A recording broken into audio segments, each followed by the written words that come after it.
स्वागत है स्टूडेंट, हमारे चैनल पर हम आपके लिए लेकर आए हैं फिर से 8th ग्रेड अभ्यास पुस्तिका विषय विज्ञान की, जिसमें कक्षा 7 का पाठ 2 प्राणियों में पोषण लेकर आए हैं। इससे पहले हमने पाठ 1 आप अपने चैनल पर पादपों में पोषण डाल दिया है। अब प्राणियों में पोषण डालने जा रहे हैं, तो आपने अगर पहला पाठ नहीं देखा है तो हमारे चैनल पर जा कर के अवश्य देख लें।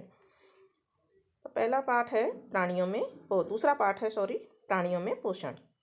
पहला प्रश्न है, मानव पोषण के चरणों को सही क्रम में लिखिए। यहाँ गलत क्रम दे रखा है, तो हम इनको सही क्रम में जमा के हमको लिखना है।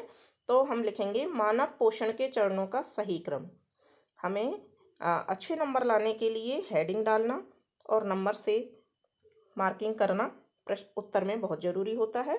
तो हम यहाँ लिखेंगे हेडिंग, मानव पोषण के चरणों का सही क्रम। पहला अंतर्ग्रहण, दूसरा पाचन, तीसरा अवशोषण, चौथा स्वांगीकरण और पांचवा निष्कासन। प्रश्न नंबर 2 है, पाचन में सहायक ग्रंथियों के नाम लिखिए। तो यहाँ भी हम हेडिंग भी लिख सकते हैं, पाचन में सहायक ग्रंथियाँ। पहली लाला ग्रंथि, दूसरी यकृत और तीसरी अग्नाशय। प्रश्न नंबर 3 है, आमाशय की कार्य प्रणाली लिखिए। पित्त कहाँ निर्मित होता है? यह भोजन के किस घटक के पाचन में सहायता करता है? तो बड़ा प्रश्न है थोड़ा सा। आमाशय की कार्यप्रणाली हम लिखेंगे, हेडिंग हमने डाल दिया है। अब कार्यप्रणाली यहाँ से शुरू करेंगे। आमाशय की कार्यप्रणाली, आमाशय का आंतरिक स्तर श्लेष्मल, हाइड्रोक्लोरिक अम्ल तथा पाचक रस स्त्रावित करता है। जो आमाशय का आंतरिक स्तर होता है वो 3 चीजें, एक तो श्लेष्मल, एक हाइड्रोक्लोरिक अम्ल और एक पाचक रस, 3 चीज स्त्रावित करता है। श्लेष्मल आमाशय के आंतरिक स्तर की सुरक्षा करता है। अम्ल ऐसे जीवाणुओं को नष्ट करता है जो भोजन के साथ यहाँ पहुँच जाते हैं। साथ ही यह माध्यम को अम्लीय बनाता है, जिससे पाचक रसों को क्रिया करने में सहायता मिलती है। और पाचक रस जो होता है वो, जिसको जठर रस भी कहते हैं, प्रोटीन को सरल पदार्थों में विघटित कर देता है। इसी प्रश्न में जॉइंट था कि पित्तरस कहाँ निर्मित होता है, तो हम लिख देंगे पित्तरस यकृत में निर्मित होता है और यह भोजन के घटक वसा के पाचन में सहायता करता है। वसा के पाचन में ये सहायता करता है। प्रश्न नंबर 4 है, विभिन्न प्रकार के दांतों के नाम लिखिए। यहाँ हमने हेडिंग डाला है दांतों के प्रकार। यहाँ हमने हेडिंग डाला है दांतों के प्रकार।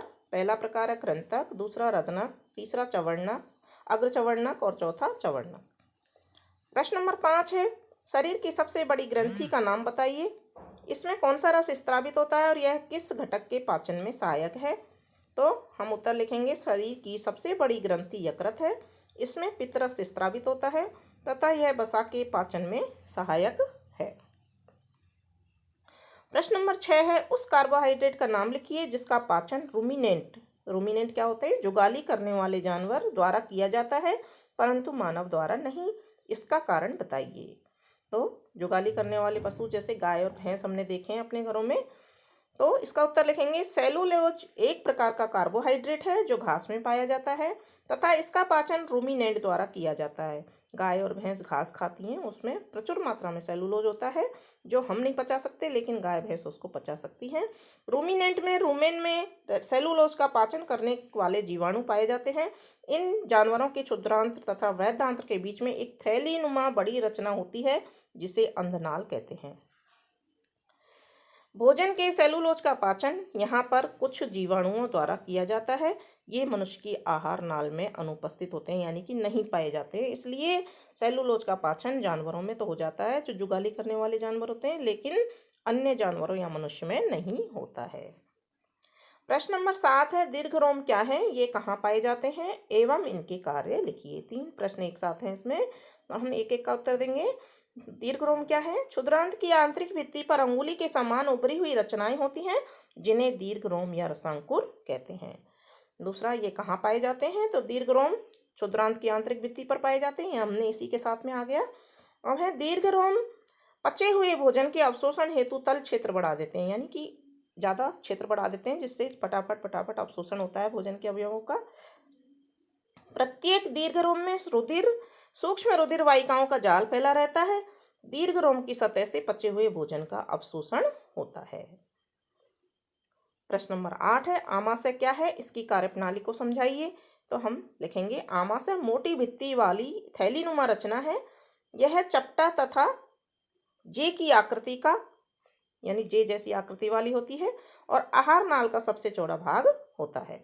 इसमें हाइड्रोक्लोरिक अम्ल तथा पाचक रस स्रावित होता है। साथ ही श्लेष्मल इसके आंतरिक स्तर को सुरक्षा प्रदान करता है। अम्लीय माध्यम बनाने के साथ साथ हानिकारक जीवाणुओं को भी नष्ट करता है तथा पाचक रस प्रोटीन को सरल पदार्थों में विघटित करता है। तो ये इसके कार्य हैं। प्रश्न नंबर 9 है, मानव पाचन तंत्र का नामांकित चित्र बनाइए और उसके मुख्य भागों के नाम लिखिए। तो हमने ये चित्र एक बनाया है। इसमें सबसे पहले मुख गुहिका होती है, उसके ही अंदर, मुख के अंदर ही लाला ग्रंथि होती है जिससे लार स्रावित होती है। फिर जो बीच का हिस्सा होता है नली नुमा, उसको ग्रसिका कहते हैं या ग्रास नली कहते हैं। उसके बाद आमाशय, उसके बाद में क्षुद्रांत्र आ जाती है, ये बीच जो नीचे से आ रही है, और फिर वृद्धांत्र, ये वृद्धांत्र है, और ये गुदा है, और ये इसके ऊपर का भाग मलाशय है, जो चौड़ा भाग होता है, ये मलाशय कहलाता है। इसके अलावा यहाँ यकृत ग्रंथि, पित्त ग्रंथि या पित्ताशय और अग्नाशय ये पाए जाते हैं। इस तरह से चित्र बना करके नामांकित करने से हमें पूरे मार्क्स मिलते हैं, हर चीज़ स्पष्ट हो जाती है। इसलिए आप भी नामांकित चित्र बनाएंगे। और फिर इसमें एक लिखा था कि उनके मुख्य भागों के नाम लिखिए। तो हम पाचन तंत्र के मुख्य भागों के नाम हेडिंग लिख दिया, मुख गुहिका, ग्रास नली या ग्रसिका, आमाशय, क्षुद्रांत्र, बृहदांत्र, मलद्वार या गुदा। अगला प्रश्न नंबर 10 है, अमीबा में भोजन एवं पाचन को सचित्र समझाइए। तो अमीबा का हमने यहाँ चित्र बनाया है जिसमें यहाँ एक केंद्रक होता है। अमीबा एक कोशिकीय है, जीव है, तो ये एक कोशिका है पूरी अमीबा की। इस अंदर खाद्य, ये पादाप, जैसे ही ये किसी भोजन के संपर्क में आता है तो ये अपने आगे पादाप निकाल देता है और इनमें भोजन को फंसा लेता है, और भोजन यहाँ से अंदर आकर के इस तरह से आगे चलता जाता है, और साथ ही इसका पाचन होता जाता है, अवशोषण होता जाता है, और जब अपशिष्ट बच जाता है उसको ये बाहर निकाल देता है। तो इस तरह से हम इसका चित्र बना के नामांकित करेंगे और उत्तर भी लिख देंगे। अमीबा जलाशयों में पाया जाने वाला एक कोशिकीय जीव है। यह अपनी आकृति निरंतर बदलता रहता है। जैसे ही अमीबा को खाद्य या भोजन का आभास होता है, यह उस कण के चारों ओर अपने पादाप विकसित कर उसे निगल लेता है। खाद्य पदार्थ उसकी खाद्य धानी में फंस जाते हैं। खाद्य धानी में ही पाचक रस स्रावित होते हैं। ये खाद्य पदार्थ पर क्रिया करके उन्हें सरल पदार्थों में बदल देते हैं। पचा हुआ खाद्य धीरे धीरे अवशोषित हो जाता है और बिना पचा अपशिष्ट चित्रानुसार बाहर निकाल दिया जाता है। अवशोषित खाद्य पदार्थ अमीबा की वृद्धि, रखरखाव एवं गुणन के लिए उपयोग किए जाते हैं। तो इस तरह से ये अमीबा की पूरी जो कार्यविधि है पाचन की, वो पूरी हमने समझा दी है। और इसी के साथ में ही हमारा ये पाठ 2 प्राणियों में पोषण कंप्लीट हो जाता है। तो बच्चों, इसी तरह से आपकी विज्ञान विषय या अन्य विषयों के चैप्टर देखने के लिए, समझने के लिए हमारे चैनल को आप सब्सक्राइब जरूर कीजिए और साथ में ही अपने दोस्तों को भी शेयर कीजिए, और वीडियो पसंद आने पर उसे लाइक ज़रूर कीजिए ताकि हम और अच्छे वीडियो आपको डाल सकें। धन्यवाद।